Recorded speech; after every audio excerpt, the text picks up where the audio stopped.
All right, good evening. First of all, I'm very happy to spend these few days here with all of you, sharing the precious Dharma teachings. So, I would like to welcome each one of you to this gathering, and I really deeply appreciate that you have taken time of your lives to come here and receive these teachings. So thank you very much for giving me this wonderful opportunity. I deeply appreciate your presence. Your presence here shows your dedication to practice the Dharma, and your presence brings energy and joy to this gathering. So I truly appreciate and rejoice in your effort to practice and study and learn. So thank you very much. I really appreciate you giving me this good opportunity to share these Dharma teachings and practice. And I would also like to express my deep gratitude to Antoine for inviting me and for his heartfelt effort and taking care of these teachings and helping to prepare everything for these teachings. And I would also like to thank you, Prajana, for letting us use this beautiful yoga studio, and her generosity is truly appreciated. So I hope you enjoy your time here these few days and learn something meaningful, helpful from this gathering and receiving these teachings. So the Dharma teachings exist because of connection between us. Without you, these teachings would have no meaning. And that being said, tonight I would like to give a teaching on compassion, love, and kindness. Very basic teaching, um, and most important is you have to keep something from this teaching. Oh, this is really helpful for my life in the future. Please keep in your mind, and maybe you can write down notes and whatever you want. So tonight's topic, this teaching, as I said, compassion, love, and kindness. But before that, I would like to give a short sort of introduction to Buddhism for um, those who may be unfamiliar with it.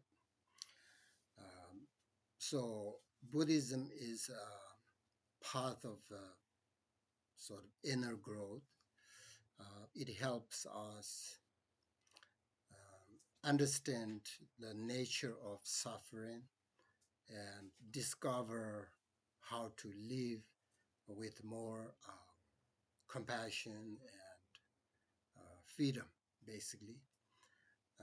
Buddhism is not just a belief sort of system. You don't have to believe in anything without examining. So therefore, if you take this path, you must carefully examine everything for yourself.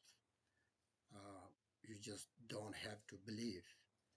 Um, the Lord Buddha clearly um, advised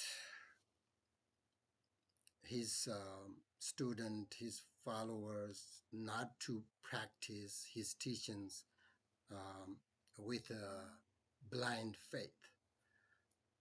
So therefore, developing faith in Buddhism without proper understanding or for the sort of wrong reason is considered sort of blind faith. So this is not what Buddha Shakyamuni recommended. Uh, Likewise, being forced to become a Buddhist or um, entering the path without sort of prior knowledge of the teaching is not an authentic way to follow the Buddhist path. Um, However, if someone has a genuine interest and a sincere wish to practice Buddhism, then of course anyone can enter uh, the path and practice Buddha's teachings. Uh, there was one time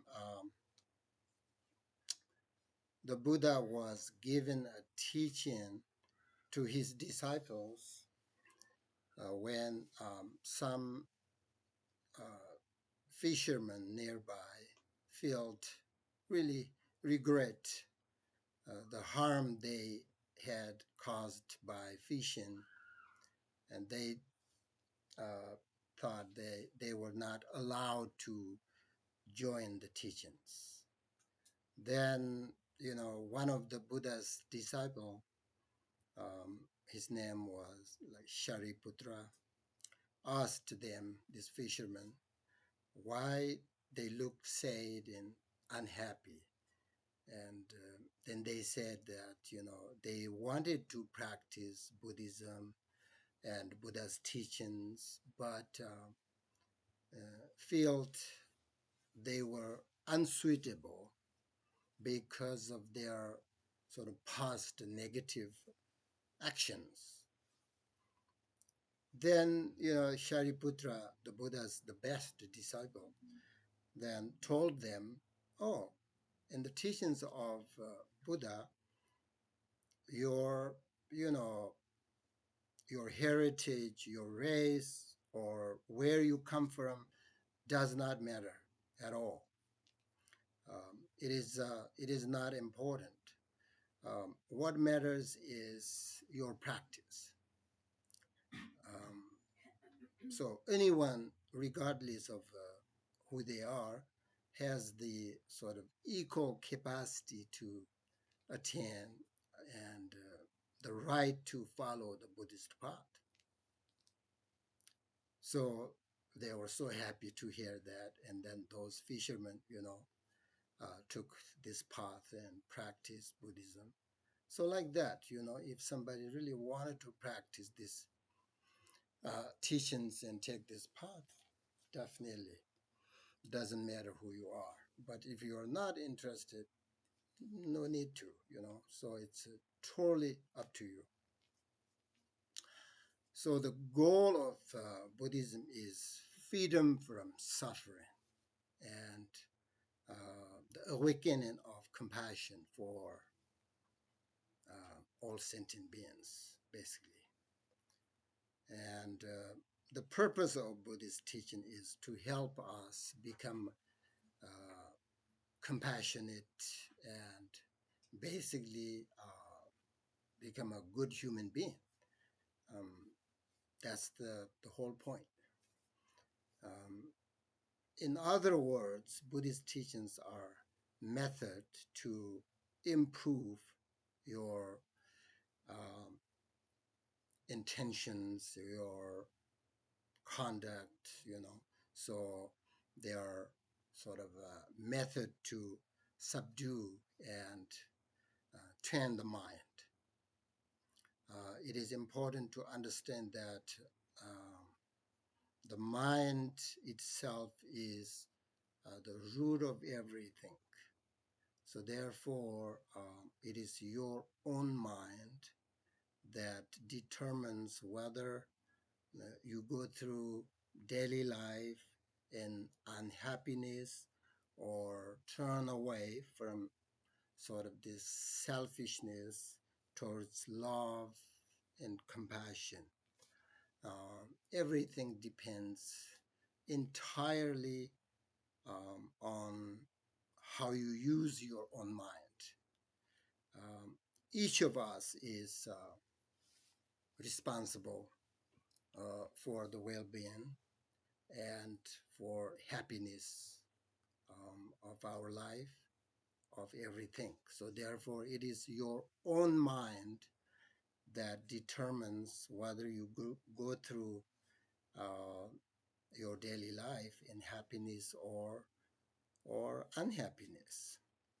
So, if you sort of maintain your Dharma practice and keep the teachings um, throughout your lives, no matter what happens, whether in good or bad, mm, any kind of situation, you can remain happy, that's for sure, and you can handle your circumstance with good choices.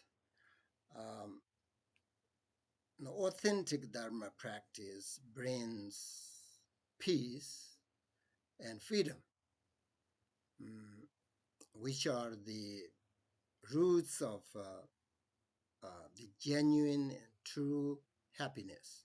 So, therefore, uh, the cause for happiness in this life is basically in Buddhism your mind. The Buddha said, genuine freedom is happiness of the mind, and this happiness can only come from training the mind itself through practice. So, if we develop sort of positive mental states of love, kindness, compassion, then many good qualities will naturally sort of manifest. So, in Buddhism, when uh, peace and happiness are missing in our life, it is a mistake to try to create happiness only by rely on external things. When you find happiness with the mind, you discover the ultimate happiness. Um, and if you bring your mind fully under control, the result is liberation, um, which is true happiness, the genuine happiness. So, in short, the Buddha's teachings explain what to adopt and what to abandon. As I mentioned earlier, the source of both happiness and unhappiness is our own mind. We believe in Buddhism. Uh, and forgetting this, we call ignorance. Uh, many of probably you already know this, but the Buddha said it's the very famous, quote from, Buddha himself. Uh, he said, I have shown you the path to awaken liberation. However, be aware that liberation depends on yourself.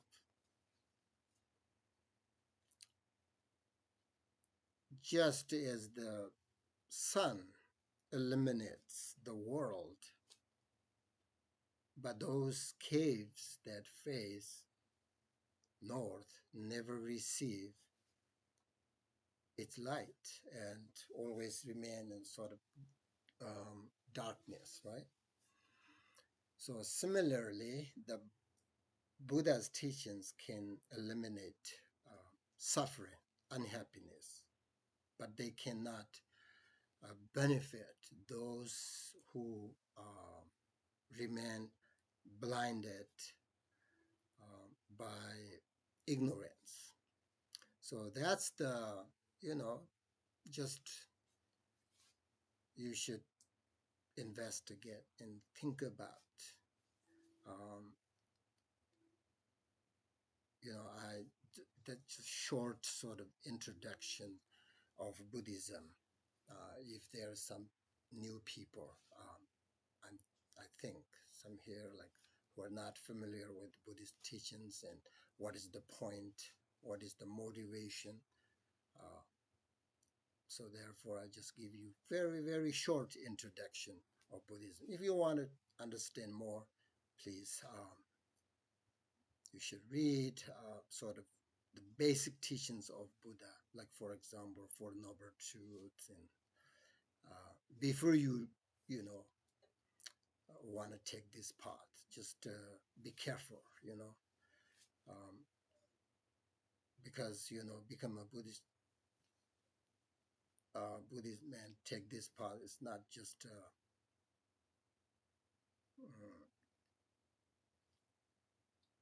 easy, and it's not just play game. It's just big part of your life. So you have to make sure that you're doing right, and so because different people need different religion or whatever you call it. Different people need different methods and meditations and all of that. So, but just give you before we I start this teaching, I'll give you this introduction of Buddhism. People who are not familiar with. Now, here I would like to talk a little bit about, as I said, love and kindness and compassion. Uh,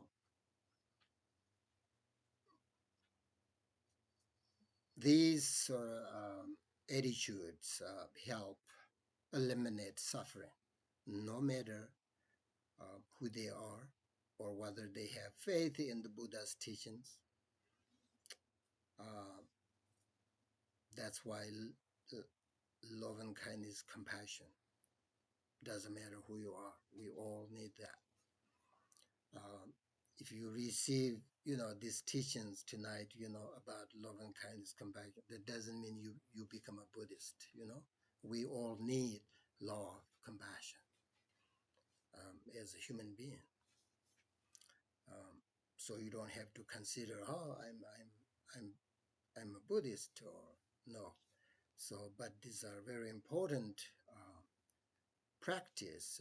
So, if you want, you can keep that in mind, and I will explain you how to practice love and kindness and compassion. Um, Buddha said that if you truly develop the practice of love and compassion, you will live a happy and pleasant life, which means, nobody will harm you and everyone can sort of, become your friend if you are a loving person, um, compassionate person. So the Buddha wishes for us to have a happy and meaningful life. he understood that these practice bring us genuine and true happiness in our life. And not just that, also have a meaningful life. I mean, it makes sense. Lots of people think, what is the point of life? I mean, we go through every single day unhappiness and suffering, harming each other, killing each other. What is the point of this? Even though we call it, precious human life. What is precious? Uh, that's because we have not enough to practice love and compassion for ourselves and for others and like that, you know. So Buddha really wishes for us to have a really happy and meaningful life and help each other. So we all know that everyone wants happiness. No one wants suffering, including animals. All sentient beings want happiness. That's just clear. And that is how we are, um, and all equal, want happiness. But how can we develop this sort of sense of equality? If you wish not harm yourself and others, it is necessary to meditate on love and kindness. That's the only way to develop. Otherwise, no matter whatever you do, love and compassion will not sort of naturally come to your mind, your life. You have to sort of practice and with your good understanding and with sort of good instructions and all that, you know. When you first begin meditating, it may be, difficult to develop uh, deep and genuine love. But, this can be achieved gradually if you don't sort of give up, you know. The Buddha taught that when meditating on love and compassion, uh, we should repeatedly apply sort of, 4 steps. Uh, I'll tell you, those are the sort of aspiration, prayer,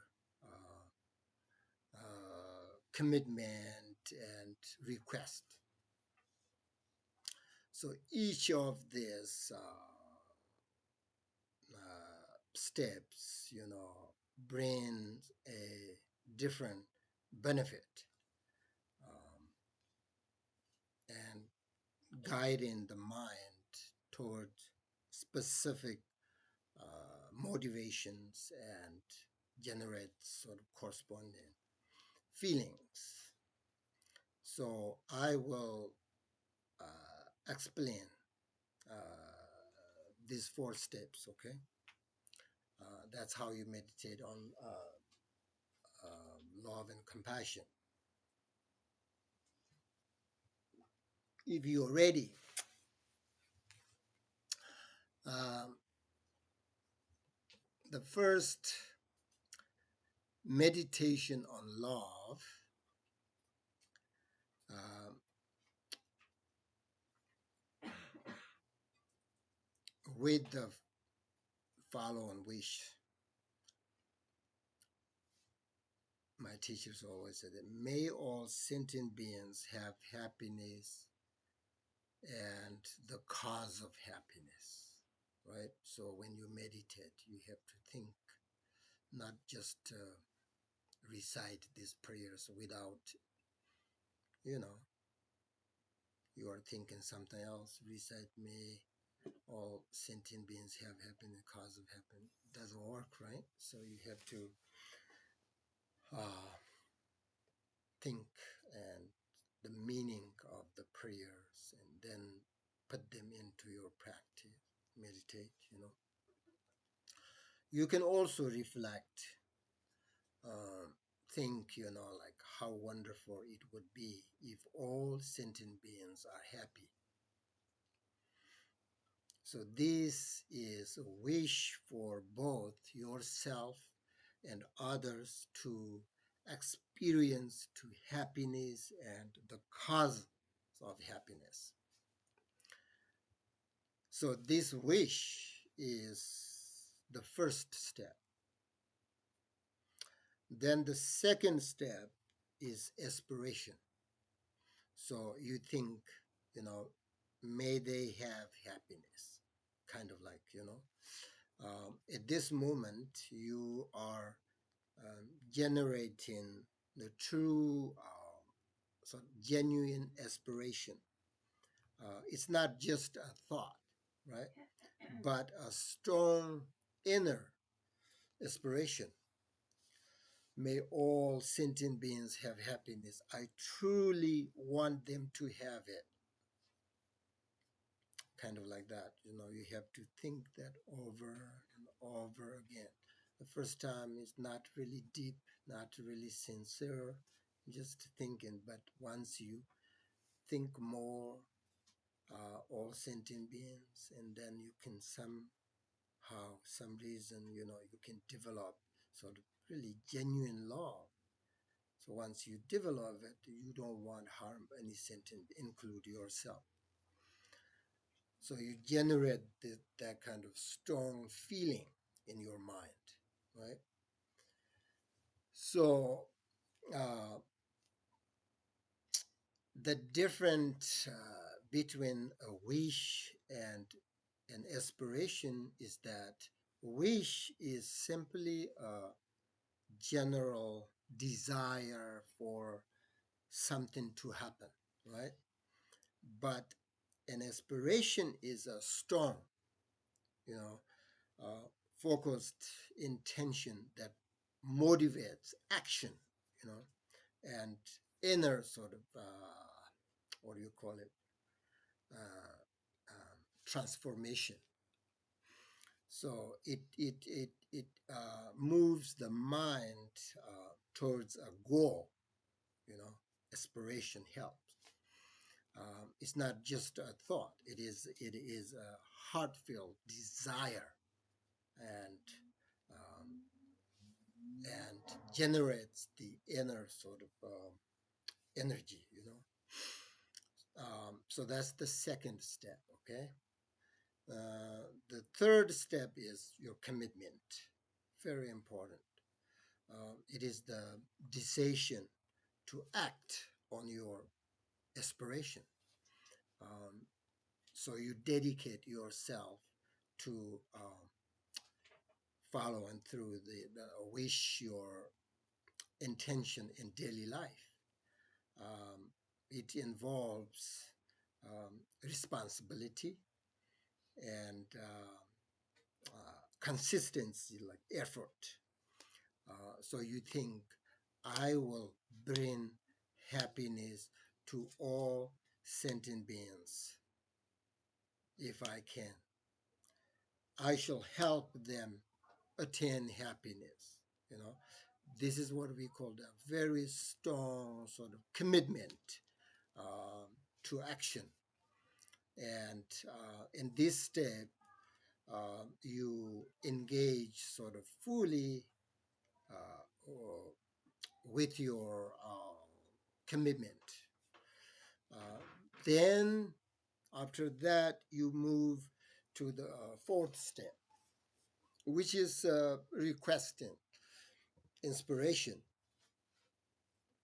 So you have your wish, intention, and commitment, right? Now, like meditate and connection with this request by making an sort of appeal. The Buddhas and Bodhisattvas and whatever you believe, you know, please grant your blessing so that all beings may be happy. Um, that helps, you know, whoever you believe, not necessarily Buddha or Bodhisattvas, but whoever you believe in and feel a strong connection with. And imagine that they are right in front of you and feel sort of their presence. Uh, think of them and sincerely sort of request their help uh, in working for the happiness of sentient beings. And they sort of witness your practice and reside sort of deeply in your heart. So that's sort of like you are making this sort of commitment and practice, going to practice love in front. You're making this commitment in front of, you know, if you are Buddhist, you visualize Buddhas, Bodhisattvas, your whatever you believe in, strongest connection. If you're not not Buddhist, whoever you believe, you have a strong connection. You sort of visualize them in front of you, and then you know you make this commitment so that you know they can help and witness your practice. Um, so you know they are connected with your practice, with you. You know that's what we call blessing, right? Blessing your prayers, your practice, blessing your meditation. So this is how you meditate on love, okay? Um, and then of course you meditate on compassion. It is also important to go through the same these four steps for compassion too, you know, both love and compassion you need to. So um, if you want, you know, like this is how you sort of develop love and compassion um, through practice these four steps. Through these four steps you can then sort of gradually develop your love and compassion, um, and planting the seeds of commitment and you know love and compassion in your mind each time you practice. This will work, you know, because lots of people, um, so far as I know, in Buddhist, you know, there are lots of people who are really compassionate and loving, and you know, uh, that's not nature. They just go through all this practice and develop their compassion, love. It work, you know. You don't have to like skeptical, you know. If I meditate on love and this, you know, using these four steps will work or not. You don't have to. So we have all this, you know. Um, so when you think of when you meditate love and compassion, you know, when you think of benefit in all sentient beings, right? All sentient beings, including animals and you know all sentient. It is a great intention, and it's a big picture. Um, in my opinion, you know, like think about all sentient beings. It's just if you are like beginner sort of meditator, it's too much maybe. So therefore, it may be easier to begin by meditate on love for yourself, then your family, the people you know, your best friend, or animals that you care about. In this way, you gradually develop love and compassion. Sometimes mixed your love mixed with attachment when you think about your family, yourself, your best friend. But that's totally fine, I think. You need that kind of attachment and love together. Um, that's why, like, if you are a beginner, like, if you think about all sentient beings, it's just like sometimes, on my opinion, or my experience, it's just too much. Like, all sentient beings, it's hard to really develop sort of genuine connection. Rather, like you think about yourself. Um, you don't want suffering. You care about yourself. And then if you want more, then you think about your family, although you just go step by step, slowly, slowly, then you can develop your genuine love at the end. So you should appreciate your life rather than blame yourself, right? Uh, because of the quality of your life gradually sort of, and, the we call precious human life, right? The quality of your life sort of depends on how you look at it. You know, Lots of people, blame on themselves. I'm a terrible person. I'm this and that. It's not true at all. Uh, so you have a great qualities, and you are so um, uh, fortunate to have this beautiful human human being, this life. Um, and if you value your life, then it becomes very valuable, right? But if you don't value yourself, then your life sort of lose its quality. So truly value your life, you need to appreciate it, I think. Appreciating yourself, your life, doesn't necessarily mean everything has to be perfect. Is you know uh, how do you call it? Human being. We always make mistakes, and it's totally fine. I think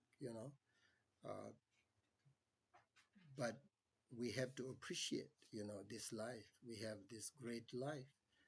Um, it means like cultivating awareness, gratitude, and kindness. It's about recognizing that your life itself is meaningful and worthy. Um, Often our minds focus on what we lack or on problems, right? We always focus on our problems. But if you just pause, think, right, you will note many things to be grateful for and appreciate in your life. Not always sort of blame yourself and always focus on the negative side of your life. That's it's hard to develop love and compassion. So appreciating life means seeing it not as something lacking, but as something already sort of full of meaning and possibility. So in Buddhism, uh, self appreciation means recognizing your your worth. You know, um,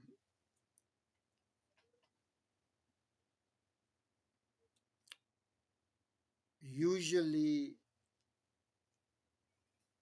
people measure their value sort of against others, right? Uh, More sort of talented and wealthier, smarter, and so on and so forth. Or I'm worse than this person, or I'm poor than this person. Um, Buddhism, encourages us to let go of those sort of comparison and jealousies, jealousness. What do you call it? Jealousies. We have to appreciate our life and recognize these opportunities and how fortunate we are.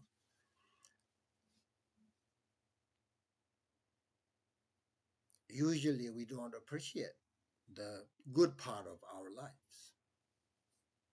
Instead, we focus on the negative and make it seem bigger than it really is.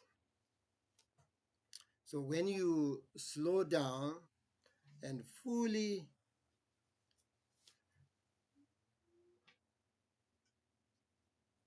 experience simple things in your daily life, like, sharing kindness, um, seeing your good friends, or helping others, I don't mean like huge, just, you begin to see that life itself is made of those sort of simple yet profound sort of treasures.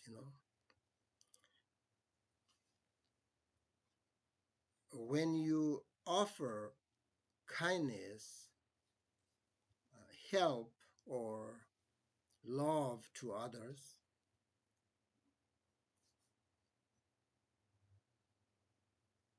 it depends your appreciation for your own life as well. But if we don't recognize the preciousness of our own life, then love cannot easily sort of enter, your mind, your life. But if you act with appreciation, love, and a pure mind, then happiness will naturally follow you, I think. Therefore, I think we need to learn how to appreciate our lives through this sort of practice. I understand people are, these days very unhappy and we have lots of problems, but it's just actually we can change it. So again, it may be better not to visualize all sentient beings from the beginning because this might remain only at an intellectual level. Maybe I'm wrong. I'm speaking like on my own experience, like when I practice love and compassion, um, you know, thinking about all sentient beings, even though I have no connection, even though I don't know who they are. I mean, it's too much. Maybe you can, I don't know. But intellectual understanding is very important. First, first step. But if you keep that only all the time, intellectual, it doesn't help. Rather, if you think about yourself, you love yourself, do you? You love your family, you love your good friend. That sort of more tangible, whatever you call it, more like it's, yeah. So if you keep everything, all this kind of practice in intellectual level, um, in that case, you don't really feel love and compassion in your mind.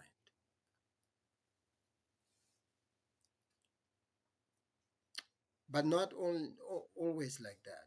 If after meditating on love and compassion, your meditation sort of narrows to only those close to you or becomes mixed with strong attachment, the method is to meditate on equanimity, right? That's what we call it, this forethought. The last one, Pater Rinpoche, the great meditator in Buddhism, he focused on it. Practice equanimity first. If you really want to think about all sentient beings, then love, compassion is not the first. Then you think about the equanimity practice, right? Oh yeah, we are same. I don't know you, you don't know me, but we all want happiness. Nobody wants suffering, so that's we are equal. Doesn't matter who you are. So then once you understand this equal sort of connection, then after that practice love compassion is a little bit easier to develop. But if you practice love and compassion and not thinking all sentient beings, just yourself, then I think you can start with love and compassion. It's up to you. So recognizing that all living beings, including, I want to say, living beings, sometimes people think animals not included living being. We can harm them, we can kill them. That's not true in Buddhism. You know, recognizing that all sentient, all living beings, meaning including animals and everybody, who has a consciousness, who has a mind, who has a feeling. That's we call like. Then we want happiness uh, and desire sort of happiness, and that no one wants suffering, right? So this practice can help free your mind from bias in your meditation. This practice help you to find the connection within yourself and with others, because we want each other. We cannot, um,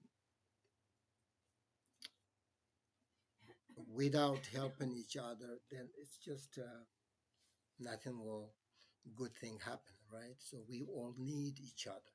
So in order to understand that, we have to practice love and compassion. So if you become disconnected from your daily meditation, your then this selfishness can start to take over. Me. I want happiness. I don't care others. Selfishness, right? So therefore, first make a small commitment.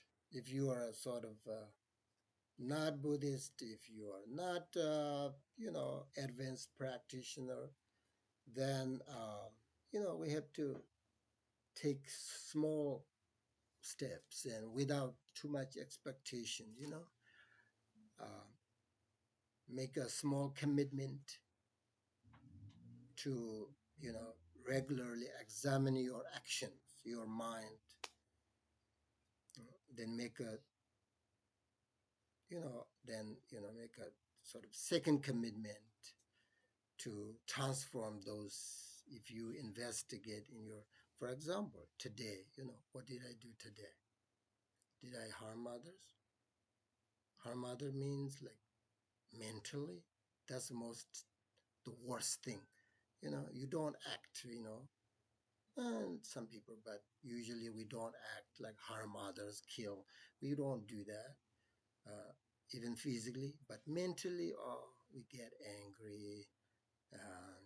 We feel, oh, that person's terrible. I don't like him. I don't like her. So we do this like in our inside. Nobody knows. Just to yourself, you know. So then you think, investigate. Oh, that was not good motivation, not good sort of mental action. So we have to recognize that, then make a commitment. Okay, tomorrow I will not do. Tomorrow I will do my best. That's kind of slowly we have to change, not just only one day. That's expectation harm your meditation. No expectation, you know. So take a small step, okay? If you are a beginner, we have time, you know. Commitment in Buddhism, you know, the practice Buddhism, commitment is very important. Recognize your actions, very important, every day. I mean, that's, you know, good Christians, they do that too. Oh, what did I do today? Oh, I harm others. I will not do that tomorrow. That's how we develop our life and better and better and better. Then become a bodhisattva, we call it. You have a great love and compassion, you know. Nothing can bother you, right? Then uh, positive change. We have to positive change, not sort of this negative habit take over, you know. We have to change positive every single day, okay? That's 4 steps how you practice love and compassion. Now, an easy way to understand the difference between love and compassion is this. You know what is the difference between love and compassion? Love focus on the positive, right? Such as happiness, goodness, all that kind of. And compassion focus on the negative side, right? Suffering, unhappiness, you know. Oh, this person is suffering. This person is unhappy. How can I help? You focus on the sort of negative side. Uh, but they support each other. Love and compassion support each other. Uh, when you have compassion in your mind, then basically love and kindness naturally follow, right? Because when you think about the think about the negative side of, like, you know, this person is suffering, need help, so that basically your love is there too. uh, by practicing compassion, you naturally open your heart to love and kindness.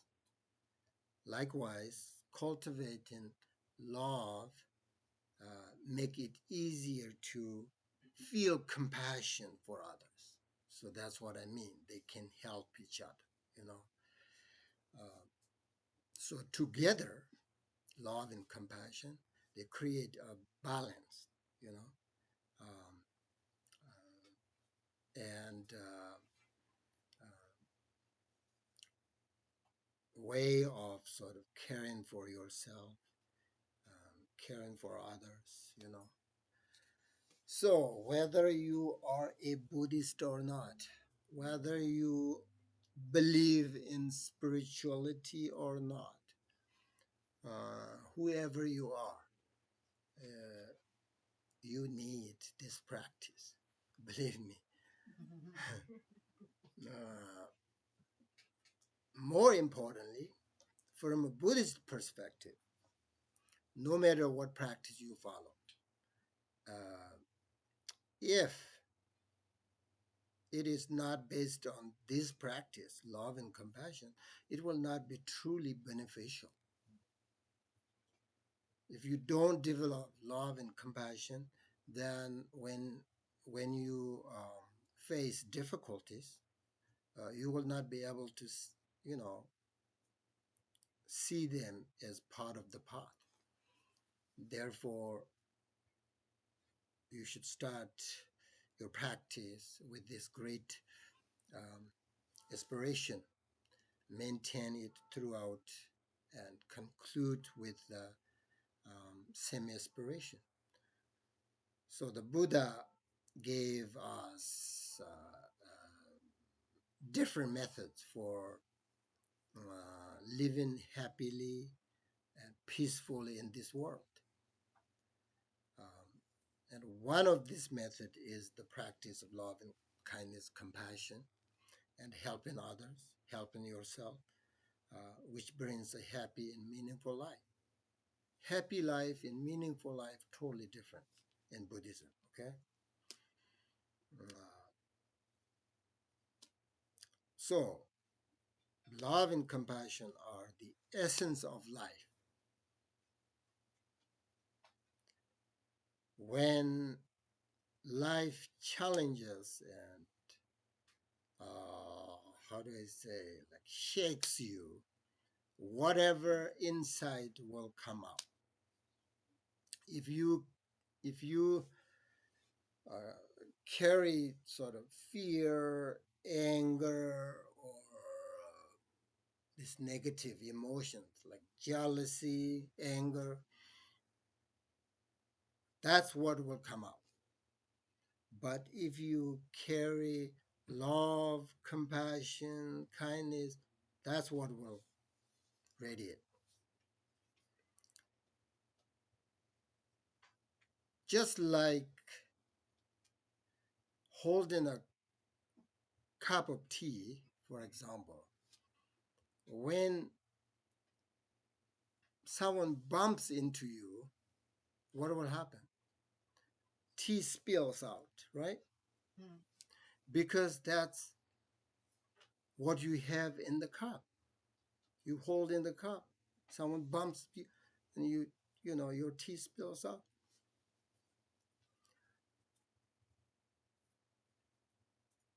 You show what you hold within.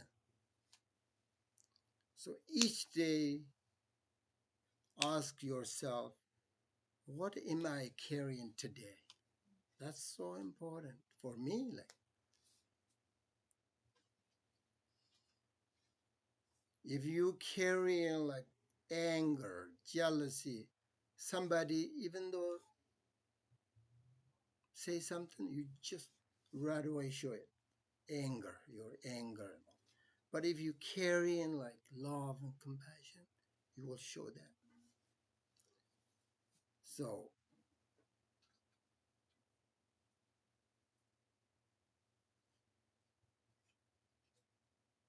now, this is how to practice love and compassion. Uh, as usual, first sit down and focus on your breath. You know, as you do, your thoughts will become sort of calm and a little bit sort of, less thoughts and peaceful. Then next, you choose a person, yourself, or your family, as I said, right, as the object of your contemplation in the practice of love and compassion. Okay?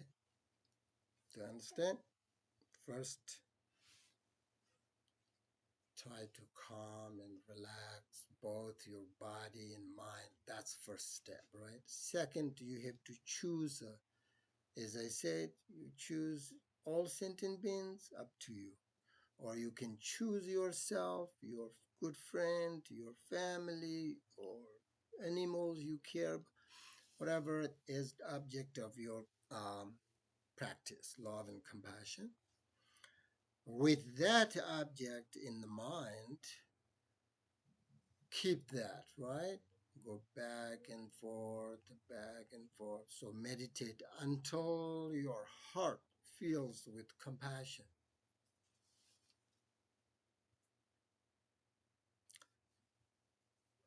Then continue until you genuinely feel compassion, your compassion arise in your mind. Uh,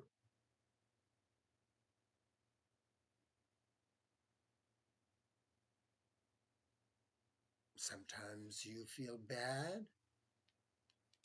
You you know you can see if you contemplate on, you can choose object like somebody, suffering, your friends, your family. You feel bad, you cry. Let It's wonderful. um, so continue, meditate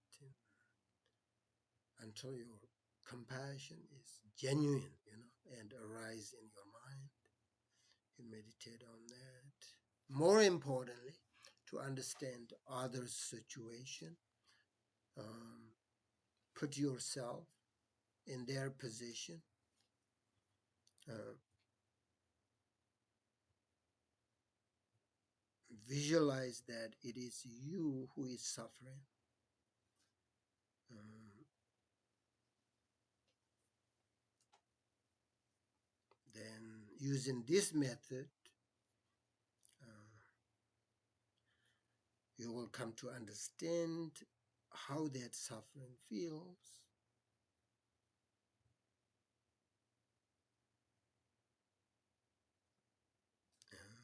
Then visualize someone else or yourself. Just keep continue, and meditate on love and compassion like that. How simple is that? Yeah, are you agree with me? We need love and compassion, seriously, in this right now, everywhere, right? uh, uh, all this, we basically we know what is going on in the world because of all this internet and all these things. We just can't leave our phone, just always, checking, not practice. We know, so many people died every day.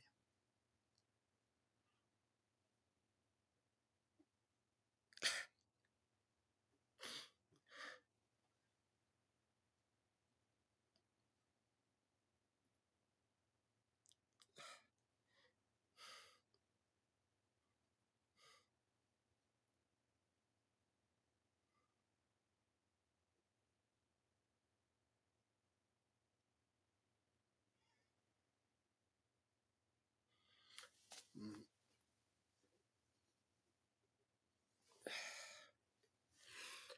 Okay, now we're going to meditate. Let's see, as I said, do you remember? In order to practice love and compassion, one important is appreciate your life. So maybe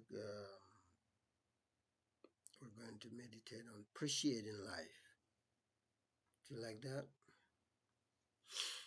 So you can practice each day to cultivate a sort of deeper appreciation for your life. I like that. So practicing this for even 5 minutes a day can slowly change the way you see yourself in your life. Believe me. Rather than blaming yourself. Oh, I'm terrible. I'm a bad person. I did that wrong, this wrong. Don't create that habit in your mind, you know. So appreciate your life and you believe in yourself. I can do this. I can help others. I can help my life. Okay, so we're going to meditate for a few minutes. How much we have time? wait a little bit. Um, Sit comfortably, okay?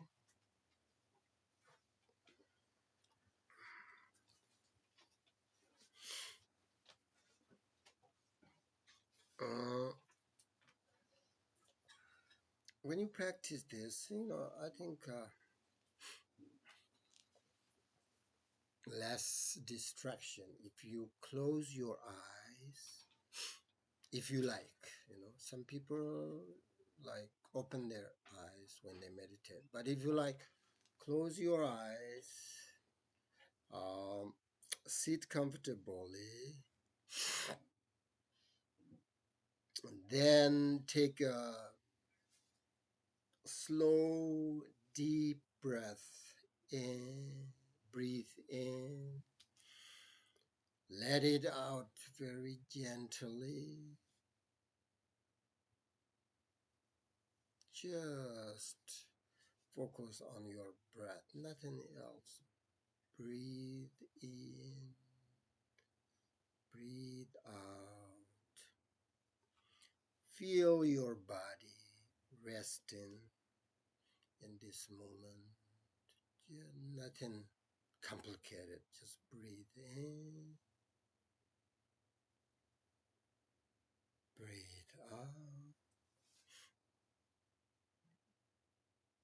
Then, place your hand over your knee.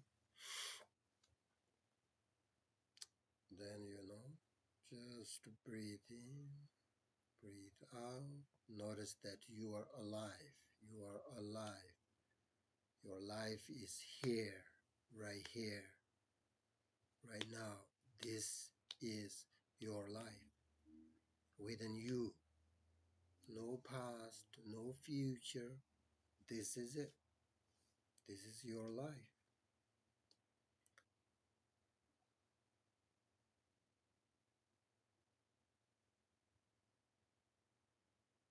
Okay?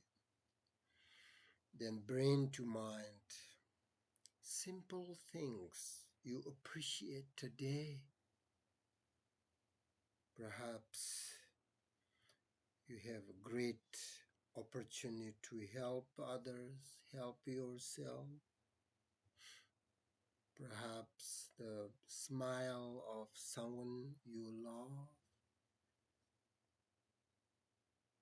Perhaps, moments of joy, your contentment, satisfaction, your ability to think, ability to learn, your creativity, whatever, or acts of kindness you have received today or had the chance to give, or experiencing nature, beautiful trees, you have beautiful land, lots of beautiful trees and lakes and water over this, the nature. Um,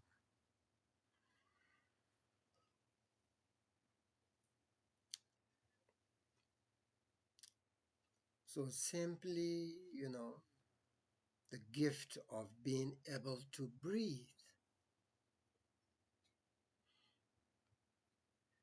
There are so many beings cannot breathe in and out.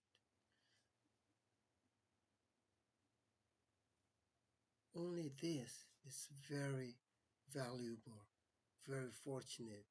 You appreciate that you are able to breathe in and out. So whatever, hold it gently in your awareness. Recognize that your life is so precious and your life is here right now.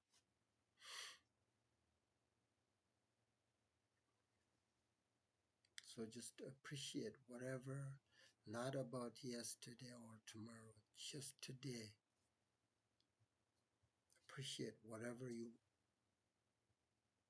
did and you received, and doesn't matter small, how big, how small, doesn't matter. Appreciate you are alive with so many opportunities.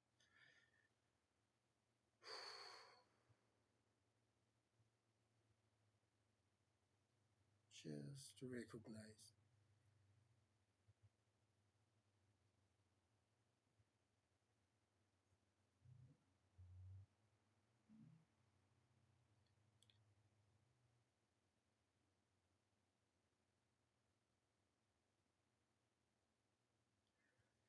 Now imagine your appreciation sort of getting bigger, like spreading outward to your family, your friends. Feel your love and compassion.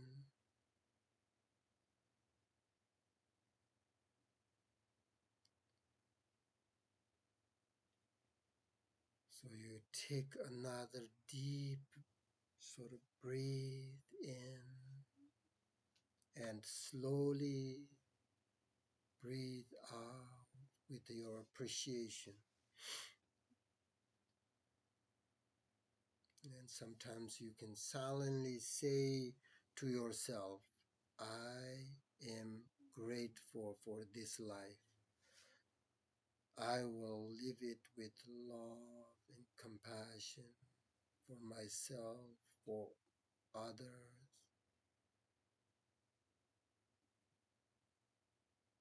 Then take a breath in and out.